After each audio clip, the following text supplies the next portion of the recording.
یہ کہ قریب ترین رشتہ داروں کی محبت کے۔ مباہلہ۔ ایک دن نجران شہر کے مسیحی بزرگ مسجد میں آئے تاکہ رسول اکرم صلی اللہ علیہ وآلہ وسلم سے ملاقات کریں۔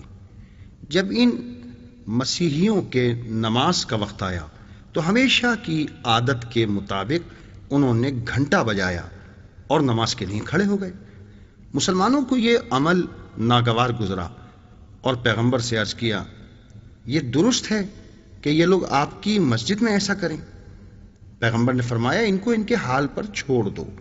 نجران کے مسیحی نماز تمام ہونے کے بعد حضور سرکار دو عالم کی طرف متوجہ ہوئے۔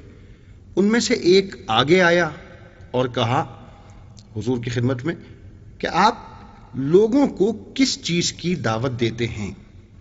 پیغمبر صلی اللہ علیہ وآلہ وسلم نے فرمایا، لا الہ الا اللہ کی شہادت، اور یہ کہ میں رسول خدا ہوں اور عیسیٰ پیغمبر اور خدا کے مخلوق بندوں میں سے ایک بندے ہیں جو دوسروں کی مانند کھاتے اور پیتے ہیں۔ عیسائیوں نے سوال کیا، اگر عیسیٰ خدا کے بندے ہیں تو ان کا باپ کون ہے؟ پیغمبر نے پوچھا، کیا حضرت آدم خدا کے بندے تھے یا نہیں؟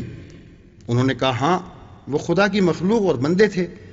پیغمبر صلی اللہ علیہ وآلہ وسلم نے سوال کیا، پھر بتاؤ ان کا باپ کون ہے؟ اس مقام پر مسیحی بزرگ جواب دینے سے عاجز ہو گئے۔ اس کے بعد یہ آیت نازل ہوئی۔ آیت: اعوذ باللہ من الشیطان الرجیم، بسم اللہ الرحمن الرحیم۔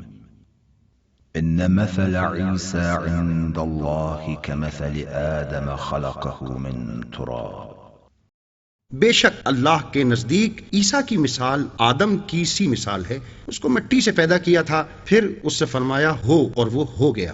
ان تمام روشن دلیلوں کے باوجود نجران کے عیسائی حق کو قبول کرنے کے لیے تیار نہ ہوئے۔ بالآخر ایک دوسری آیت نازل ہوئی۔ اعوذ باللہ من الشیطان الرجیم، بسم اللہ الرحمن الرحیم۔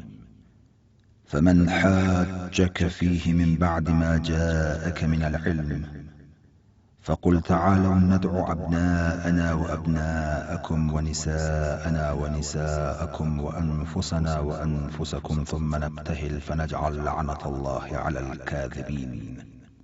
پھر جو شخص تم سے عیسیٰ کے بارے میں حجت کرے بعد اس کے کہ تمہارے پاس علم آ چکا ہے تو کہہ دو کہ آؤ ہم اپنے بیٹوں کو بلائیں اور تم اپنے بیٹوں کو بلاؤ، اور ہم اپنی عورتوں کو بلائیں اور تم اپنی عورتوں کو، اور ہم اپنے نفسوں کو بلائیں اور تم اپنے نفسوں کو بلاؤ، پھر ہم خدا کی طرف رجوع کریں اور جھوٹوں پر خدا کی لعنت قرار دیں۔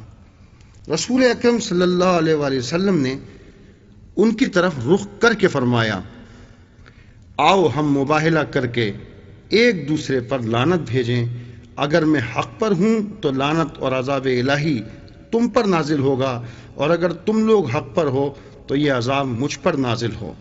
مسیحیوں کے بزرگوں نے ان سے کہا، اگر محمد اپنی قوم کے ہمراہ مباہلے کے لیے آئیں تو ان کے ساتھ مباہلہ کریں گے، لیکن اگر اپنے اہل بیت کے ہمراہ اس کام کے لیے آمادہ ہوئے تو اس مباہلے سے گریز کریں گے، کیونکہ ہم نے سنا ہے کہ پیغمبر آخر الزمان اپنے اہل بیت کے ہمراہ مباہلے کے لیے تشریف لائیں گے۔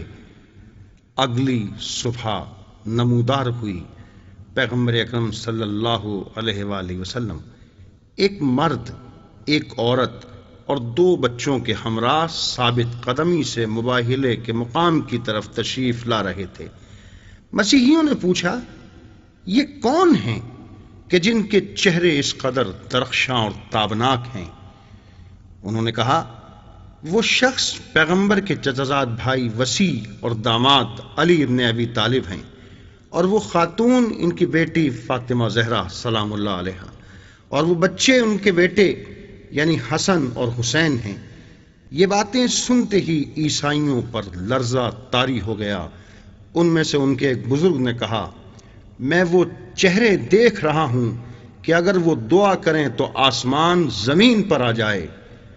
اس طرح سے نجران کے مسیحیوں نے حضور صلی اللہ سے چاہا کہ ان کو مباہلے سے معاف رکھیں اور جزیہ دینے پر راضی ہو گئے۔ جزیہ وہ پیسے ہیں جو ہر سال کفار ادا کرتے ہیں تاکہ ان کی جان و مال محفوظ رہے۔